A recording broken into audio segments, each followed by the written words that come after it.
அனைவருக்கும் வணக்கம் நண்பர்களே. இன்னைக்கு நம்ம வேலை இருக்க பைமை சேனல்ல நம்ம பதிவில் எதை பற்றி பார்க்க போறோம்னா, பலருக்கும் நீண்ட நாள் ஒரு ஆசைனா திருச்செந்தூர் முருகனை தரிசனம் செய்வது தாங்க.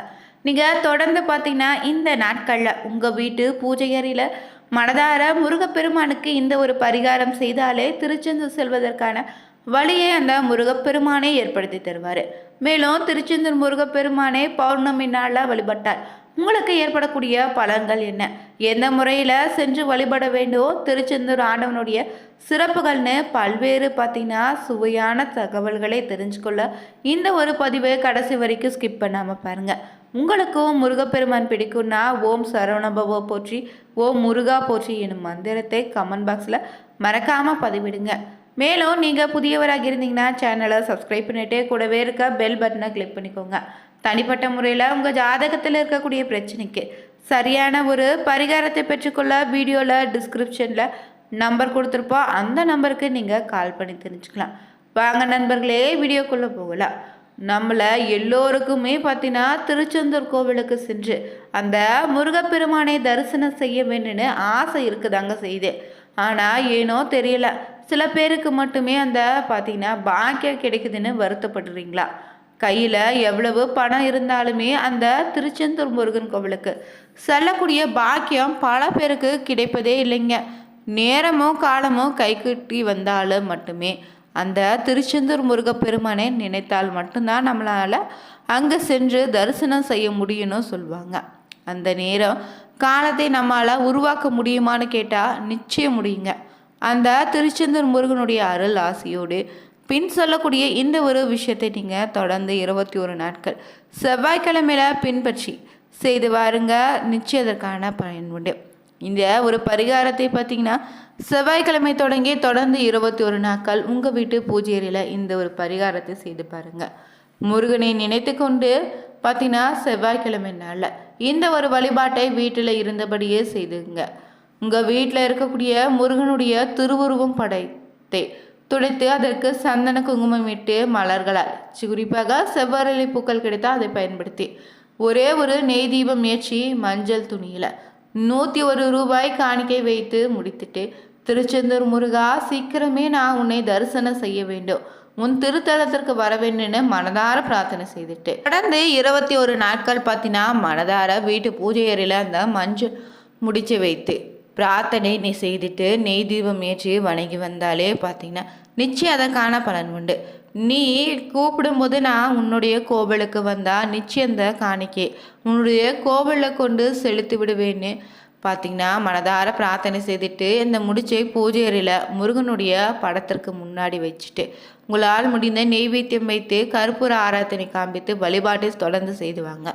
தொடர்ந்து பார்த்தீங்கன்னா இந்த 21 நாட்களும் இந்த முடிச்சை வைத்து மனதார பிரார்த்தனை செய்து வந்தாலே பார்த்தீங்கன்னா முருகன் கோவிலுக்கு சென்று விளக்க போட்டு முருகப்பெருமானுக்கு பார்த்தீங்கன்னா ஓம் சரணம் பவ எனும் மந்திரத்தை சொல்லி திருச்செந்தூர் முருகனே, நீ கூடிய விரைவிலே உன்னுடைய ஆலயத்திற்கு வர வேண்டுன்னு மனதார பிரார்த்தனை செய்தாலே நிச்சயம் 21 நாட்கள் முடிவதற்குள்ளே நீங்கள் அந்த ஆலயத்திற்கு சென்று திருச்செந்தூர் ஆண்டவனை தரிசிப்பதற்கான ஒரு வழி பிறக்குங்க. தொடர்ந்து பார்த்தீங்கன்னா திருச்செந்தூர் முருகப்பெருமானுடைய திருத்தலத்தினுடைய சிறப்புகள் என்னென்னு இந்த பதிவில் தொடர்ந்து பார்க்கலாங்க.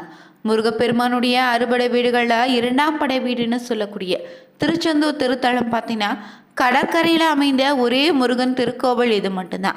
மற்ற ஊர்களில் அமைந்துள்ள கடலை இருந்து திருச்செந்தூர் கடல் கிடையாதுன்னு சொல்லுவாங்க.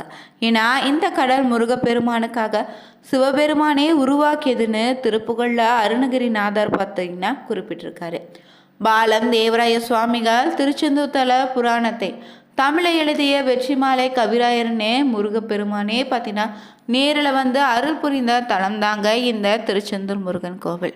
இங்கு பார்த்தீங்கன்னா பலரது பிரச்சனைக்கும் பரிகாரமாக ஜோதிடர்கள் சொல்லக்கூடிய திருச்செந்தூர் சென்று வழிபடுவது. ஆனால் திருச்செந்தூர் தலத்திற்கு எப்படி சென்று வழிபட வேண்டும், எந்த முறையில் நம்ம சென்றால் நம்மளுடைய வேண்டுதல் நிறைவேறும், திருச்செந்தூர் ஆண்டவனுடைய முழு அருளும் கிடைக்குன்னு பலருக்கு தெரியாமல் இருக்குது. நீங்கள் எப்படி சென்று வழிபட்டால் முருகனுடைய முழு அருளும் உங்களுக்கு கிடைத்து தலையெழுத்து மாறி வாழ்க்கையில் மகிழ்ச்சி நிறையந்தான் இந்த பதிவில் நம்ம முதல்ல பார்க்குறோங்க. வாழ்க்கையில் என்ன பிரச்சனை வந்தாலும் அந்த பிரச்சனை நீங்கள் வேண்டும், மகிழ்ச்சி கிடைக்க வேணும்னு வணங்க வேண்டிய ஒரே தெய்வம் தான் நம்ம முருகப்பெருமானாக இருக்காரு. இந்த முருகனை வழிபடுவங்க உலகம் முழுவதும் இப்போது கோடிக்கணக்கில் இருப்பீங்க. குழந்தை பாக்கியத்திற்காகவோ, குருவர் கிடைக்க, வேலை கிடைக்கன்னு, கஷ்டந்தீர, தோஷங்கள் நீக்குவதற்கு பலருமே பார்த்தீங்கன்னா திருச்செந்தூர் சென்று வந்தால் பார்த்தீங்கன்னா சரியாகன்னு பரிகாரம் சொல்லுவாங்க. ஆனால் சென்று வரக்கூடிய அனைவருக்குமே பிரச்சனை தீர்ந்துடுதுன்னு சொன்னால், தலையெழுத்து மாறிவிடுதுன்னு சொன்னால் கண்டிப்பாக கிடையாது. ஏன்னா பலரும் சென்று வந்து ஒன்றும் நடக்கலைன்னு புலம்பக்கூடியவங்க இருப்பீங்க. அப்படிப்பட்டவங்க எந்த முறையில் திருச்செந்தூர் சென்று வழிபடலான்னு பார்த்தீங்கன்னா, நீங்கள் திருச்செந்தூர் முருகனை மனதார தரிசனம் செய்வது முக்கியம் இல்லைங்க. முருகன் நம்மை காண வேண்டும் என்பது தான் ரொம்ப முக்கியமான ஒரு விஷயமாக இருக்குது. திருச்செந்தூர் செல்வதற்கு பார்த்திங்கன்னா முதல்ல நம்முடைய உடலையும் மனதையும் தயார்படுத்தி வச்சுக்கணும். இதற்கு நீங்கள் வீட்டில் இருக்கக்கூடிய முருகப்பெருமானுடைய படத்திற்கு முன்னாடி விளக்கேற்றி வைத்து முருகனுடன் மனம் விட்டு பேசுங்க. உங்களுக்கு எத்தனையோ வழக்கு உரை, கவலைகள், தேவைகள் இருக்கலாம். அதனை முருகனிட சொல்லி புலபாவ முருகிட மனமொன்றி மனம் விட்டு பேசணும். மனதார முருகான்னு அழைத்து, நீயே துடை, உன்னை தவிர எனக்கு யாரும் இல்லை, நீ அழைத்தால் மட்டும்தான் திருச்செந்தூர் வருவேடு மன உறுதியோடு சொல்லி தினமும் வீட்டில் திருப்புகழ் படித்துவாங்க. நீங்கள் பார்த்தீங்கன்னா தினமுமே திருப்புகழ் படிக்க வீட்டில் இருக்கக்கூடிய பிரச்சனைகள் விளங்கி முருகனுடைய திருவுருள் வீட்டில் நிறைவதை உணர முடியும். அதே போல் கனவிலோ இல்லைன்னா ஏதாவது ஒரு வழியிலோ முருகனே வந்து சில அறிகுறிகளை நிச்சயம் உங்களுக்கு காட்டுவார். அவர் சொல்லும் கோவிலுக்கு சென்று வழிபட்டால் நிச்சயம் உங்களுக்கு எப்படிப்பட்ட பிரச்சனையாக இருந்தாலும் நீங்கிடுங்க. முருகனே நீங்கள் திருச்செந்தூர் செல்வதற்கான ஒரு வாய்ப்பை ஏற்படுத்தி கொடுப்பாரு. திருச்செந்தூர் சென்றதுமே முதல்ல நீங்கள் 4 கிணற்றில் குளிக்கணும். பிறகு தான் கடலில் நீராட வேண்டும். அதற்கு பிறகு பார்த்தீங்கன்னா கடை வீதியில் அமைந்த துண்டிகை விநாயகர் கோவிலில் சிதறுகாய் விட்டு வழிபடுங்க. திருச்செந்தூரில் பார்த்தீங்கன்னா 20க்கு மேற்பட்ட சித்தர்களுடைய ஜீவ சமாதி இருக்குது. அங்கே சென்று வழிபடுங்க. பிறகுதான் முருகனுடைய கோவிலுக்கு வந்து மூலவராக இருக்கக்கூடிய சுப்பிரமணியரையும் சண்முகரையும் வழிபட வேண்டும்.